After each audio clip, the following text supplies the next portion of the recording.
di ko klaro sa inyo una kung tiling na uban dili ma-recognize. Ako pagtahod sa atong mahal nga patron, of course, ang sentro sa atong selebrasyon, sa atong kapistahan, Immaculada Concepcion. Akong kitahod diri ang atong guest of honor on today's opening salvo, grand opening salvo. Wailain ang atong pinangga na congressman, the congressman of 5th District of Leyte, Congressman Carl Carey. Atong pagpakan mo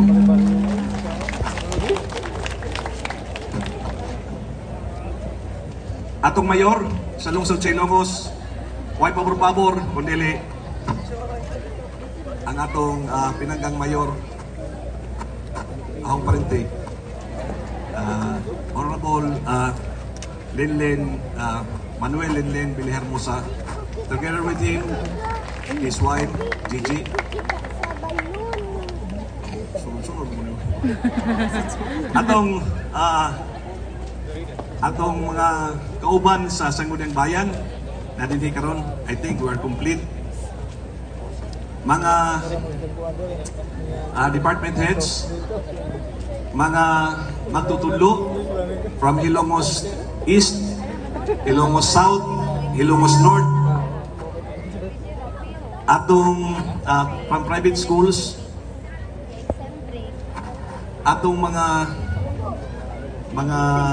sport enthusiasts, mga competing mga athletes sa 22 events, atong mga pupils, students. Kaya tanan din apil tong wa may skuti. Labi na ang atong aktibo kayong mga executive members nga gipakuluhan sa utok ni Honorable Boyong kanhi iya dyan basta opening salvo ang nubuhin nila. So, kanyo tanan again, once again, a pleasant evening to everyone. Mayong gabi na to tanan. So tonight, we are here gathered. Nakausap natin sa usa ka lugar. We're happily gathered around to celebrate our Fiesta celebration that marks our grand opening salvo. So, pag-ingon ko nga, as we gathered here, tanaw ko yung baniha, we are very lucky. Swerte kayo tali ni lungsod sa Ilongos. Kung tanaw na to in other places, karon at una-una kaya iksunan ka to sa Isabela, Cagayan, bandingin sila sa Typhoon Ophir. Kunya, dito po sa Mindanao, murag buwan kayo sila silang eleksyon sa barn.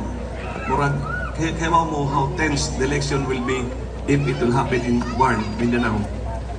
Daghan pang mga kakulian sa itong nasod, napay umaabot na itong bagyong Pipito. But we are here enjoying, gathered to enjoy the grand opening salvo. Ilongos is always paired